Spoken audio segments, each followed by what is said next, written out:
साथीहरू नमस्ते सबैलाई सन्चै हुनुहुन्छ म पनि सन्चै छु र साथीहरू यो चाहिँ मेरो आजको ब्लग हो र आज चाहिँ म घरमा रोटी बनाउन आँटेको छु र मेरो हस्बेन्ड चाहिँ सिलगढी जानुभएको छ आउनु हुँदैछ भर्खर वासाबारी आइपुग्नु भयो अरे अनि अब म चाहिँ यहाँ आटा चालेर मुस्किकन रेडी गरिदिकन राख्नु पर्यो बुढा आएपछि पकाउनु पर्छ भनेर र अलिकति आटा यहाँ चालिदिइहाल्छु हो फेरि बुढा आयो भने रिसाइहाल्छन् भनेर नि मेरो नानी चाहिँ साथीहरू सुतिरहेको छ है अहिले उठ्यो भने अलिकति केही गर्न दिँदैन बल्ल बल्ल बल्ल सुताएको छु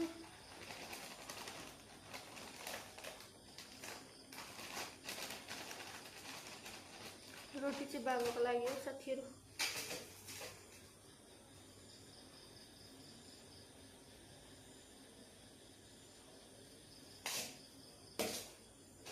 हामी बुढोको लागि चाहिँ भात छ बाबा रोटी खानुहुन्छ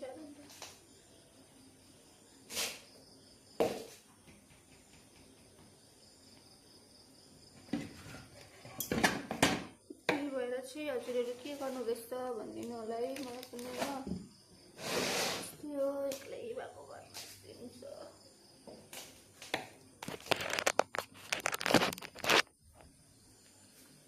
म चाहिँ मौसमतिर लाग्नु पर्यो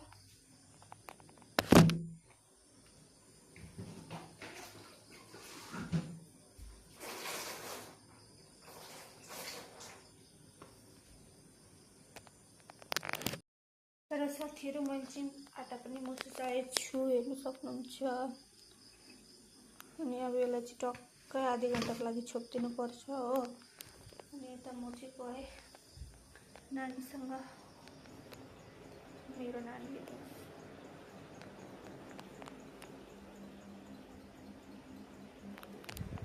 सुतिरहेको छु तर साथीहरू आज चाहिँ बेड कभर चेन्ज गरेको अरे हेर्नु न ओछ्याएको पनि छैन अरू त्यही भएर अहिले एकछिनमा अरू हेर्छु कुन कुन छ त्यही ओछ्याउनु पर्ला जस्तो छ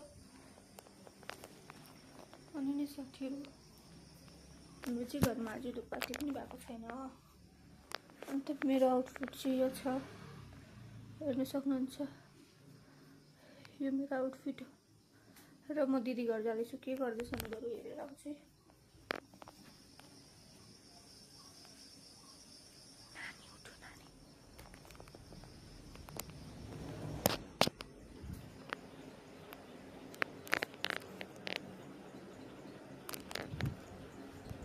सुतिरहेको रहेछ दिदीहरू के त्यसो फेरि हरियाउनु पर्छ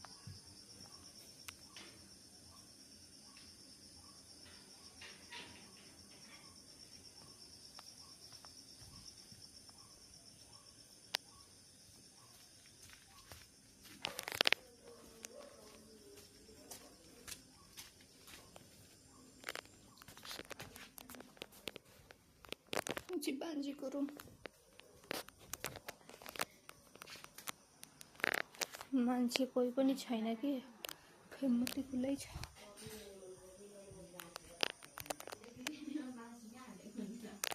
हेर्नु सक्नुहुन्छ साथीहरू यिनीहरूको घरमा चाहिँ मोमो पाक्दैछ हेर्नु सक्नुहुन्छ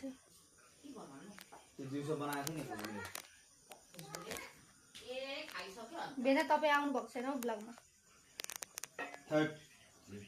तपाईँ हुनुहुँदैन हौ यसमा यहाँ हेर्नु सक्नुहुन्छ साथीहरू हाम्रो टाक्लु भाइले पनि मोमो बनाउँदै रहेछ यसले कन्टेन्ट पाइन त युट्युबमा हाल्नु के भनौँ भयो अनि यहाँ आएर यसले कन्टेन्ट बनाउने कम चलाक मान्छे हाम्रो घरमा यहाँ हेर्नुहोस् यो भान्डी चाहिँ मोमोको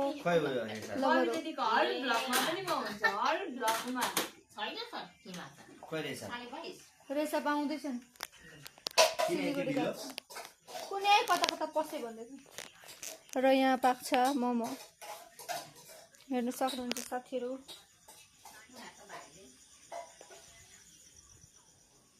र साथीहरू मसित लाग्यो है घरतिर हाम्रो लागि भात छ बाबालाई रोटी बनाउनु पर्ने छ। रेसा किन यति ढिलो? कुनी कहाँ पसे अरे कहाँ रोकियो अरे ऊ। ए त्यो टाक्लु भाइले चाहिँ मलाई हेर्नु त यहाँ आटा दलिदियो हो। मलाई नआउन त्यही पनि यहाँ मेरो ब्लगमा आऊ न। यहाँ हेर्नुहोस् न टाक्लु भाइले के गरेको छ। यो चाहिँ हो मेरो टाक्लु भाइ। हजुर यो चाहिँ हो टाक्लु भाइ। र साथीहरू तपाईँहरू के कसो गरिदिनु हुँदैछ भनिदिनु होला मलाई पनि हो। म चाहिँ हजुरहरूलाई एकदम मिस गरिरहेको छु। हजुरहरूले कहाँ कहाँबाट मेरो ब्लग हेरिदिनु हुँदैछ र हेरिदिइराख्नु होला, यसरी नै माया दिइराख्नु होला हो।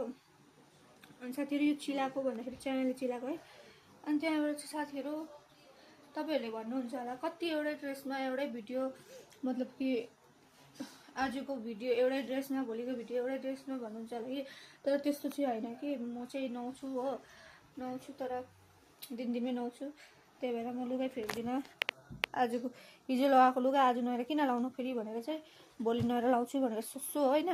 अनि त्यहाँबाट भोलि अर्को लाउँछु। र यो चाहिँ हाम्रो भाइ हेर्नुहोस् न।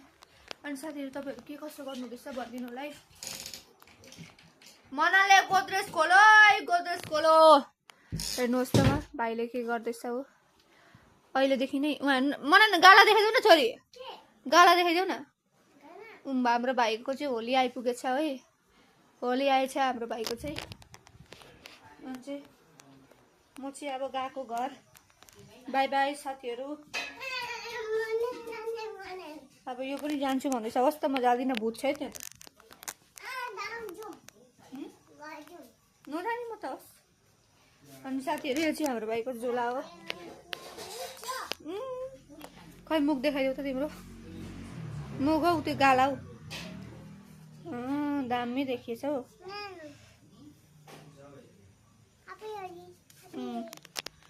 मलाई एबिसिडी भनिदेऊ न। हाम्रो भाइले चाहिँ एबाट तेरो बाउ भन्छ है, बीबाट बाउ भन्छ, सीबाट छोटा बाउ भन्छ,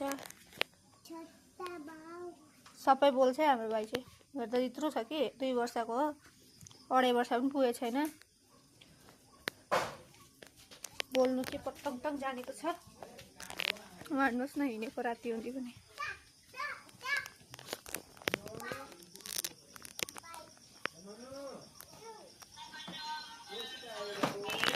यसको चाहिँ गाडी यहीँ छ।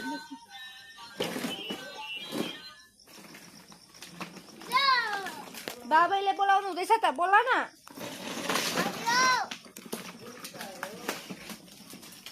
पछि त आयो अरे भनिदेऊ।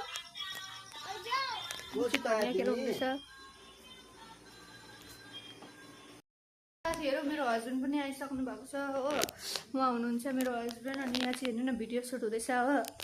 अनि साथीहरू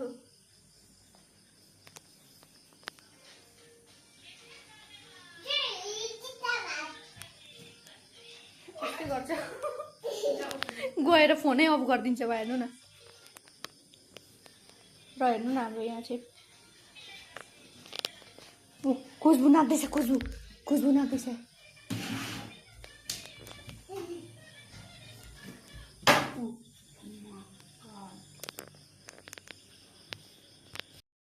हामीले चाहिँ रोटी पकाइसकेको छौँ। अनि अहिले चाहिँ लाइन पनि गएको छ। मेरो छोरी सुतिरहेको छ। सो अब चाहिँ हामी खाना खाने। So by by, good night.